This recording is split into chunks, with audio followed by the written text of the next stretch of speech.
Bom dia, meu querido. Que alegria poder compartilhar contigo a palavra de Deus nesse dia.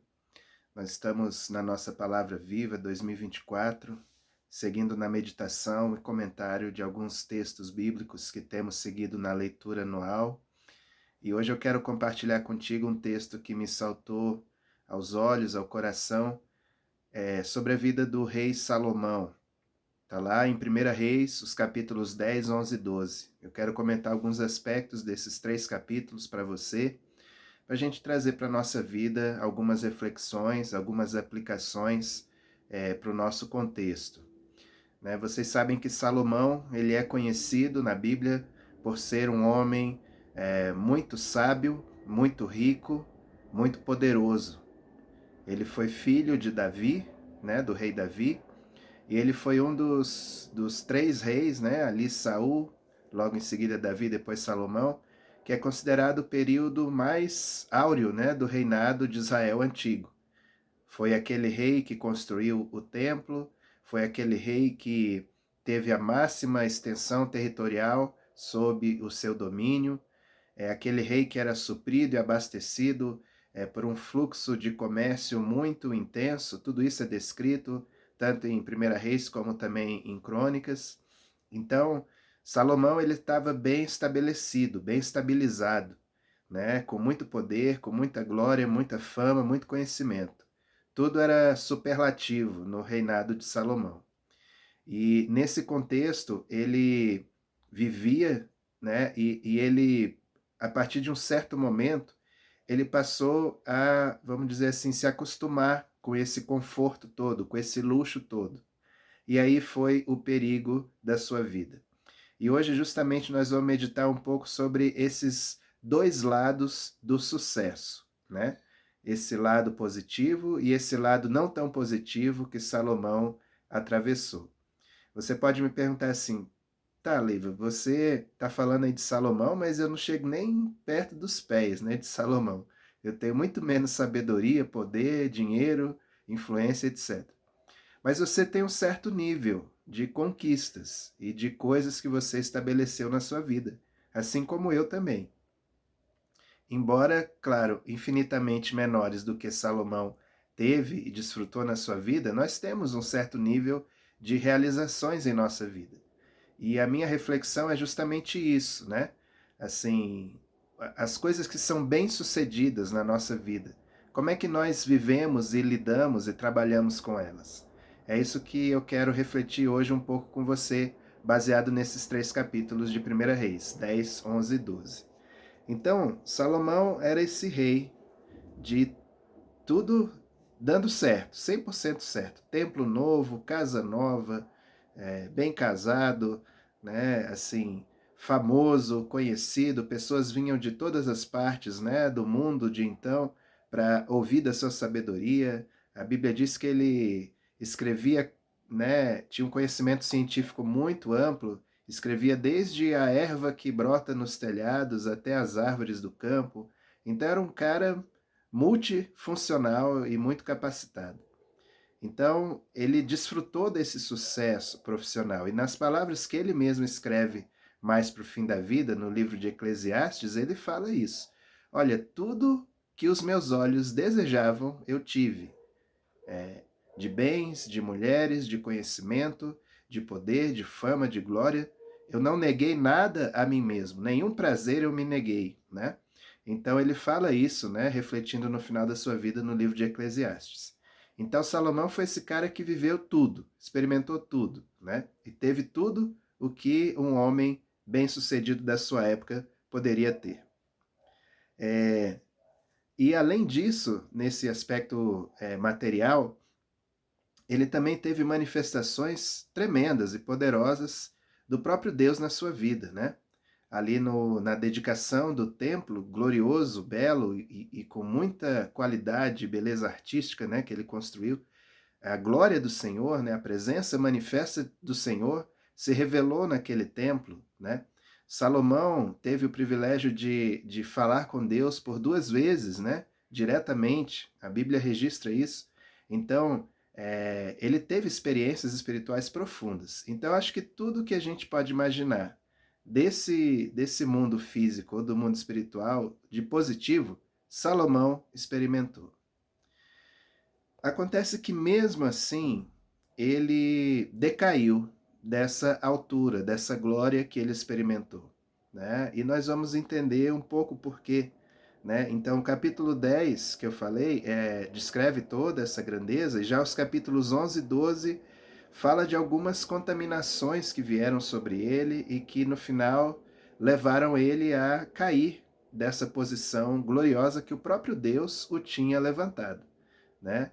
A gente sabe que Salomão fez uma oração pedindo sabedoria, e Deus deu a sabedoria, e falou assim: você não me pediu a morte de seus inimigos, nem nada, poder material nenhum, mas como você não me pediu e pediu sabedoria para governar o povo, eu vou te dar o que você pediu, mas vou te dar também glória, poder, fama, como nenhum outro rei antes de você teve, nem nenhum outro haverá depois de você, né? Então Deus deu de mão cheia as duas coisas para Salomão. Mas no capítulo 11, no capítulo 12, começa uma mistura ali de fama, conforto, sensualidade e idolatria a entrar no coração de Salomão. Ele tinha um ponto fraco, que era essa questão do sexo oposto, né, das mulheres, e com muito poder, muita fama, muita glória, né, imagino também que ele não devia ser um cara feio, né, então ele começou a se aliançar com várias mulheres, e a Bíblia diz, mulheres moabitas, edomitas, amonitas, estrangeiras, daquelas que o Senhor havia ordenado ao seu povo dizer, não façam aliança com essas pessoas, porque elas vão corromper o coração de vocês. Então o Senhor já tinha divertido, mas Salomão estava no auge, então ele queria curtir a vida, né? Em outras palavras, sendo bem sincero. E aí ele fez essas alianças que Deus já havia condenado. Aqui tem um nome bíblico que é uma palavra que no português de hoje a gente entende de outra forma. Mas o nome bíblico para esse tipo de pecado se chama soberba. O que é soberba, biblicamente falando? Que é aquele mesmo pecado que Davi fala lá no Salmo 19. Quem é que possa discernir as próprias faltas? Absolve-me, Senhor, das que me são ocultas, e também da soberba guarda o teu servo. Então ficarei livre de grande transgressão. O que é biblicamente a soberba? Soberba é quando você sabe qual é a vontade de Deus, você tem consciência da vontade de Deus, e você conscientemente escolhe fazer o contrário. Então, soberba é um pecado consciente e deliberado de fazer algo contrário à vontade de Deus. E aqui Salomão, ele caiu nesse pecado da soberba. Deus já havia dado uma ordem, não se aparentem com essas pessoas. E ele, soberbamente, decidiu casar com essas mulheres, trazer essas mulheres para a sua intimidade, né? E a Bíblia diz que ele tinha 300 esposas e 700 concubinas, né? Então, além das esposas, entre aspas, né? Tinha a rainha com quem ele tinha casado, filha do rei do Egito, tinha essas 300 esposas e mais 700 casinhos, né? Ele tinha. Então, ele contaminou seu coração a partir desses vínculos, desses relacionamentos. E a intimidade, realmente, ela não é uma intimidade física apenas, né? A intimidade, ela sempre traz mistura, contaminações espirituais também, para a alma e para o espírito das pessoas. Então, muitas vezes as pessoas vivem com opressões, com medos, com temores, com travas na sua vida, sem saber por quê, né? Muitas vezes são envolvimentos físicos que selam alianças de iniquidade e trazem consequências para a sua vida. Isso precisa ser ministrado, isso precisa ser confessado como pecado e retirado todo argumento sobre a vida das pessoas. Aí as pessoas passam a ter liberdade em Deus, né? Isso é um assunto muito sério, não vou estender aqui, mas existe sim um princípio espiritual por trás dos relacionamentos físicos, dos envolvimentos físicos, sexuais, né? Então, Salomão, ele teve o seu coração, sua alma contaminada por conta disso, né? Ele soberbamente decidiu fazer algo contrário à vontade de Deus e foi contaminando a sua vida, né? Então era algo como assim, eu tô no auge, eu tô na fama, Deus está comigo, me abençoou, então eu posso fazer uma concessão aqui, algum prazer, alguma coisa minha, né, que eu gosto, que eu curto, né. E aí foi aí o começo da queda, ele foi misturando o coração dele com essas coisas, até o ponto que ele perdeu, ah, a consciência, né, de santidade, de temor do Senhor. Começou a oferecer sacrifícios aos deuses daquelas pessoas, né? E aí ele corrompeu o rico legado, e aí eu digo rico com todas as acepções da palavra, o rico legado que ele recebeu como rei foi corrompido por conta dessas alianças, né? Isso tudo traz uma reflexão para a nossa vida. Então, trazendo aqui para o contexto do Novo Testamento, a gente pode comparar Salomão com a igreja de Laodiceia. Lá em Apocalipse 3, versículos 14 a 21, Jesus adverte a igreja de Laodiceia. Uma igreja rica, né, cheia de posses, cheia de bem, poderosa, né, que se orgulhava dessa condição, né, que tinha soberba nessa acepção da palavra de hoje, né, de orgulho, né, dessa condição. E Jesus com olhos de chama de fogo, ou seja, olhos que entram e penetram na divisão da alma e do espírito das pessoas, que discernem as coisas ocultas. Jesus falou: você não sabe que você é miserável, pobre, cego e nu, né? Era assim que Jesus estava vendo aquela igreja misturada, contaminada. E eu temo muito quando eu leio essa palavra, porque muitas vezes, queridos, eu vejo igrejas grandes, né? Às vezes pequenas também, não precisa ser grande numericamente para ser soberba, né? Essa é a verdade. Igrejas que são numericamente grandes e poderosas num contexto social, econômico de uma cidade, se vangloriando da sua condição, né? E impondo isso como carteirada, vamos dizer assim, para outras congregações, né? Cuidado, não é assim que Jesus vê o seu povo, o seu corpo aqui na terra. Talvez a gente vá ter muitas surpresas no céu. Talvez muitos dos que estão me ouvindo aqui, e que Deus tenha misericórdia de mim, inclusive, né? Muitos dos que estão me ouvindo aqui ou falando por aqui, né, não estejam na eternidade com Ele. E muitos dos que hoje não estão me ouvindo, né, e que nem vão me ouvir, estarão com Ele. Gente que hoje a gente considera como resto, estarão lado a lado com o Senhor na mesa. E gente que hoje a gente considera como referência, estarão fora do reino. Então, o Senhor não vê como o homem vê. O homem vê o exterior, mas o Senhor vê o coração. Então, que o nosso coração seja totalmente livre, desapegado da soberba, desse pecado consciente e deliberado, para que a gente não contamine a nossa vida e não comprometa o legado que Deus constrói na nossa vida. Seja esse legado material, emocional ou o principal, o legado espiritual.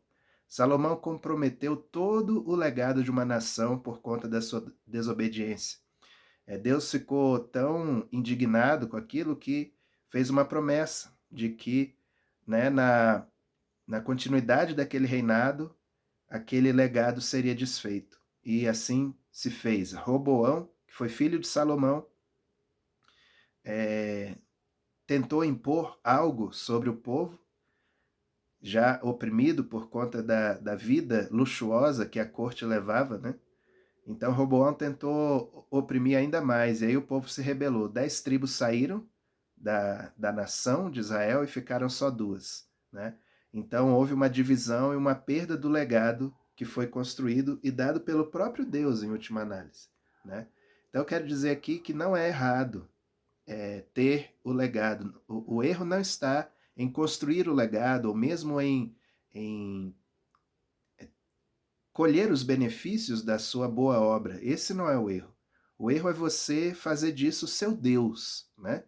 Fazer das coisas que você alcança, que você tem sucesso, você fazer disso seu Deus. Esse é o erro, né? E aí Salomão ele foi julgado justamente por isso. À medida que ele foi enfraquecendo a adoração ao Senhor e adorando outros deuses, sorrateiramente as coisas que ele conquistou foram se tornando ídolos para a sua vida, né? Então a gente precisa guardar o nosso coração. Eu fico pensando também na questão do conhecimento. Salomão tinha conhecimento vastíssimo. E hoje nós temos facilidades muito grandes de acesso ao conhecimento. Nós temos, né, buscadores aí de conhecimento, né, na internet e tudo.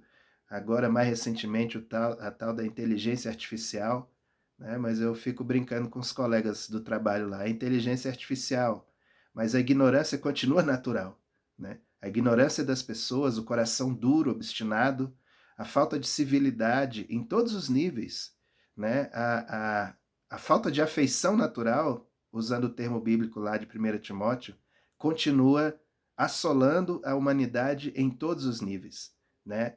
Então, hoje, muitos têm orgulho disso, dessa árvore do conhecimento, novamente reconstruída, né, pela inteligência artificial e outros mecanismos, mas a brutalidade, a ignorância, o desprezo ao próximo continua naturalmente ocorrendo na humanidade em geral, e a gente precisa ter cuidado quanto a isso.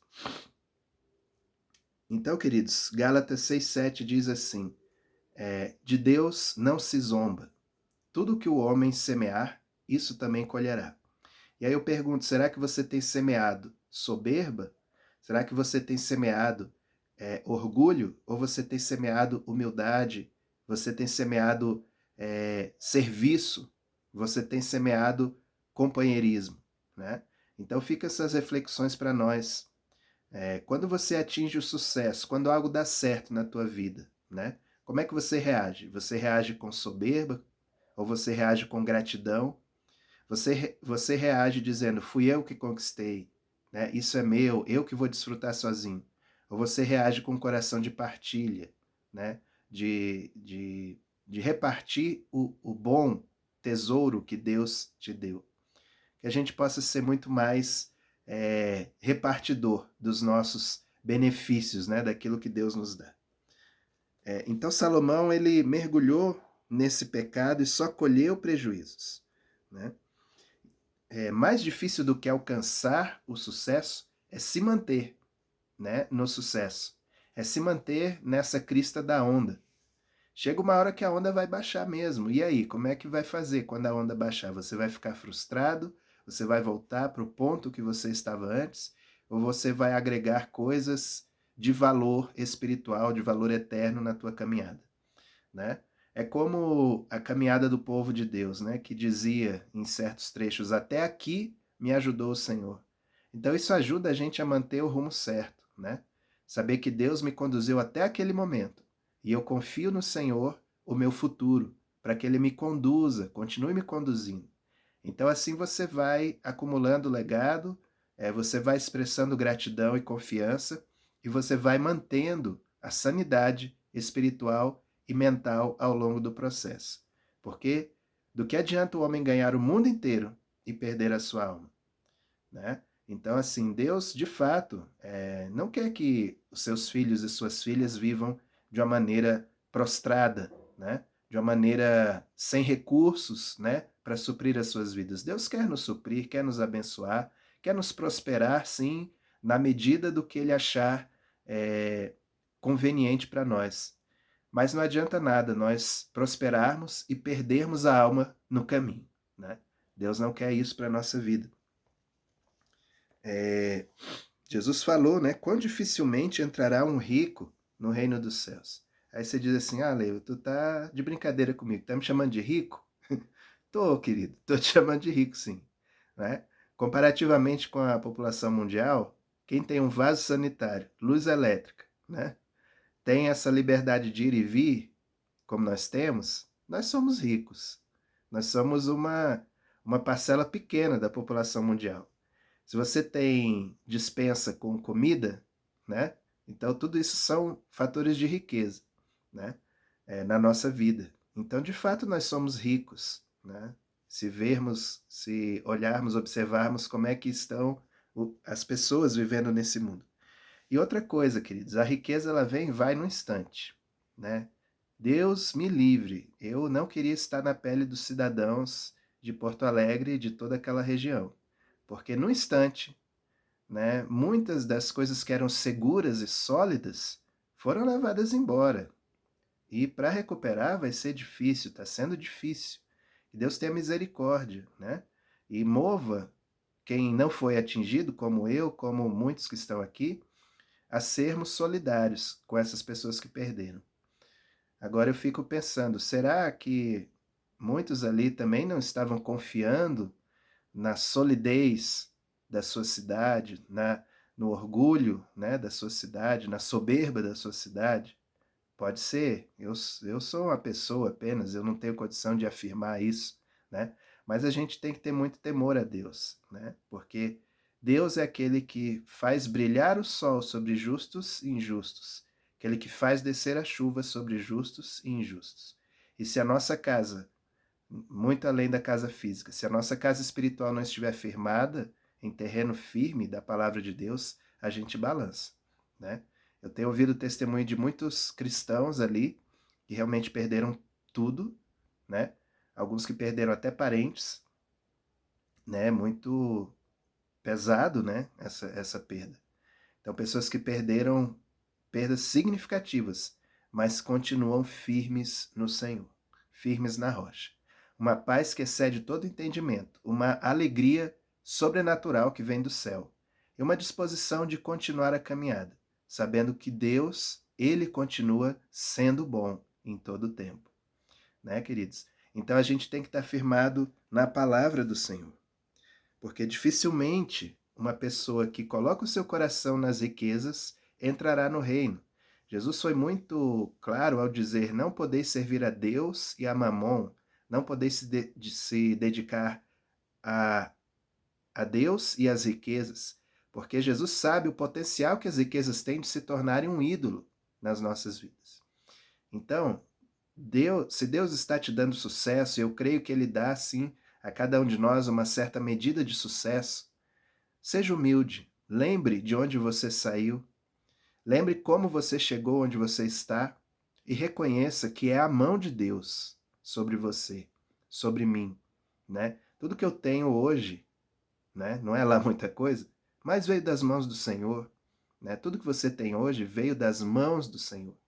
Se não é o Senhor trabalhando por nós, querido, nada feito. A gente nem estava aqui na terra, eu nem estava aqui falando, nem você estava me ouvindo. Nós já teríamos sido retirados da terra, né? Então tudo que vem a nós vem das mãos dele, porque dele, por ele e para ele são todas as coisas. Então, fechando essa meditação, Jesus falou assim para os seus contemporâneos: aqui está quem é maior do que Salomão, né? Jesus estava repreendendo o povo, dizendo assim: olha, a rainha de Sabá veio de longe para ouvir a sabedoria de Salomão e ficou maravilhada com o que ela ouviu e viu, né? E recebeu a mensagem do Senhor. E agora aqui estou eu, bem maior do que Salomão, e vocês não me recebem, né? Então, Jesus está aqui mais uma vez exortando para a nossa consciência e para a nossa humildade diante da revelação dele. Aqui está a palavra do Senhor diante de você, diante de mim, né? Aqui está uma sabedoria vinda de Deus para a tua vida e para a minha vida. Que a gente possa ser humilde em reconhecer essa sabedoria, em acolher no nosso coração essa sabedoria e de guardarmos o nosso coração para as tentações do sucesso em nossa vida. Em nome de Jesus. Amém, querido? Que você seja abençoado, abençoada, né? Nós passamos aí um tempo sem postar mensagens, estávamos aqui organizando a casa em alguns aspectos, e agora estamos voltando a publicar, né, com a graça do Senhor, e vamos seguir assim enquanto o Senhor nos permitir e nos ordenar, nos impulsionar a fazer isso. Amém? Feche teus olhos, vamos orar em nome de Jesus. Obrigado, meu Deus, pela tua palavra viva, eficaz, pela tua palavra, Senhor, que é eterna e que fala ao nosso coração, que remove, Senhor, barreiras e que estabelece coisas eternas em nossa vida. Te peço que essa palavra venha cair como uma boa semente no coração dos que a ouvem, Pai, que ela seja multiplicada 30, 60 e a 100 por um. Que o nosso coração seja guardado da soberba. Nós repetimos aqui a mesma oração que Davi fez. Quem há de nós que possa discernir e entender as próprias faltas? Absolve-nos das que nos são ocultas, das que não temos consciência, clareza do que estamos fazendo. E também nos livra da soberba, Senhor, daquela tentação, daquela inclinação do homem natural de fazer coisas contrárias à vontade de Deus, com consciência de que são contrárias. Guarda-nos dessa soberba. Então ficaremos livres de uma grande transgressão, Senhor. Caia o teu sangue sobre nós, nos purificando de obras mortas, de pensamentos vãos, de palavras vãs, ó Deus, e colocando em nós a tua expressão, a expressão do teu Espírito Santo, que seja constante, transbordante em nossa vida. Assim nós oramos, assim nós te agradecemos, em nome de Jesus. Amém. Aleluia. Obrigado, meu querido, por ter me ouvido. Se você ainda não se inscreveu no nosso canal, faça isso. Você pode localizar na lupinha ali do YouTube, @Novo e Vivo Caminho, tudo junto, 1972, tá bom?